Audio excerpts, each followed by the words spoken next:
Good afternoon. Happy Valentine's Day. This is Chapter 5 of the Palsy Philosopher's Secrets Revealed. The Eisner and Boszhardt family. I remember it was 1964, and we had just moved into our house on Fielding Lane in Overlook Farms. I was pulling weeds on the side of our hill, and I could see the Eisner swimming pool. Mrs. Eisner must have saw me looking at it, and she came out and asked me if I wanted to come over and go swimming. She didn't have to ask me twice. I went over and met her son Bill and her daughter Debbie.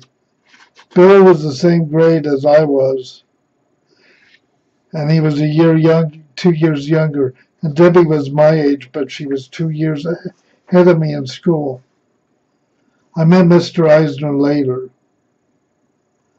Bill Eisner Sr. was born in 1926. He was a pioneer in advertising. He had a strong Christian faith. He founded many organizations and did a lot of good helping people in the world in need. In his agency, he had recording studios and photography studios. He also had a printing, public relations, typesetting services, and after his death in 1990, he had the largest advertising museum named after him as honor in Milwaukee. William Eisner and Associates still lives on today through his son Bill Jr. Bill Sr. was a great husband and father and friend to those who knew him. He was real nice to me. If he was alive today, I'd like to talk to him about Christianity and how a lot of people misuse it and abuse it.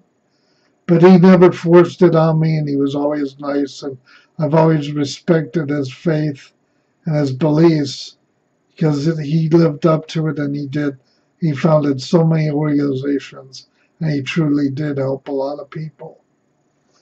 Bill Jr. and I became friends pretty fast. I remember Bill and his dad built a golf course shortly after we met. Fielding Lane was just paved, and we just started to ride the cart from my driveway, which was right next door to Bill's parents' driveway. So we were not that far up the hill. I sat in and Bill got back, and we started to ride, and Bill had to hold on to ropes to do the steering, and Bill was on it, but we hit a rock or something, a small pebble or rock, and it threw our turning off, and Bill slipped off, and I fell into the curb, not real hard, but I slid forward, and whatever they had just put on the wood of the golf cart got all go-kart, should say go-kart, not golf cart. Anyway, that got all over me, and it was pretty funny, but that's the last time I tried riding the go-kart. About this time, like I said, Bill was 9 years old. He had a red guitar. I can't remember for sure. I think it was a Gibson. Maybe it wasn't. If I'm wrong, sorry, Bill. You'll have to correct me on that later. Anyway, a year or two later, they started a band, and I worked the lights on the band. Flicking switches, different colored lights. And they called me a manager to help me feel part of it and made me feel inclusive. And but I'll talk more about the band later on in later years, not this section. Now I'm going to move on to the Boszhardt family. The Boszhardt family lived down the street around the corner, but sometimes I walked through a pathway of our backyard to get to their house, and their neighbors did not mind. Mr. and Mrs. Boszhardt, Andy and Maxie were their names. They had 8 kids. Mr. Boszhardt was an engineer, and Mrs. Boszhardt stayed at home. They became fast friends with our parents, and so did us kids. Their kids' names were Susan, Nancy, Dinah, Bill, Bob, Andy Jr., Doug, and Danny. We all went to St. Alphonsus Church on Sunday, and we'd go over to their house on Sunday afterwards and watch the Packers in 1964 and 1965. We have soda and snacks. The kids would be in the family room, and the parents would be upstairs watching the game. It was a fun time. We both also belonged to the Greendale Village Club. I remember Mrs. Boszhardt often driving us kids there. I hung out with both Bill and Bob. Bill was a year older than me and 2 grades ahead. Bob was a year younger than me, but just made the deadline to start school at age 4, so he was a year ahead of me in school. Bill used to help me get in and out of the pool at the village club. Bill was slightly delayed, but not in special needs classes. At the village club, the manager of the club, Bosco Saranac, would let Bill and I swim in the pool during adult time. Every hour for 10 minutes, the kids had to get out of the pool, so it was easier for me to swim there at this time. We used to go at noon and spend the whole day there, sometimes be picked up at 9 p.m.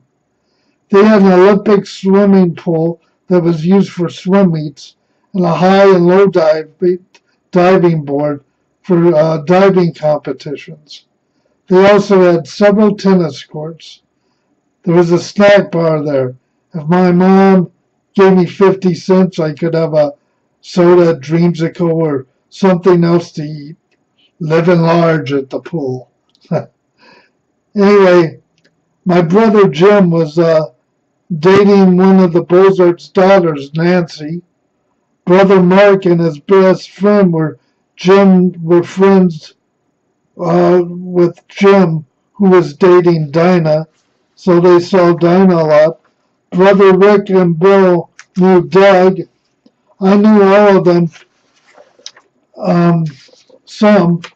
After high school, I would ride to junior college with Bob for a semester or two before I moved to Fresno.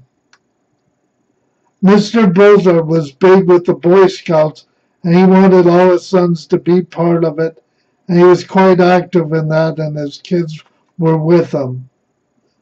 I'm not sure what year it was, but Mrs. Boszhardt got cancer, and my mom helped make them dinners, and she was over there as much as she could be to help them out. It was sad when she died. She was a great mother and very loving, and she did a lot for everybody, for our family and her family and everybody else that she knew. Well, this is the end of this section for now. My next section I'll be talking about Irving's school, at school where disabled children went. I hope you find these stories interesting in a day and age where people are so angry and whatnot. I just thought I'd share some stories from my past. Have a good day. Bye.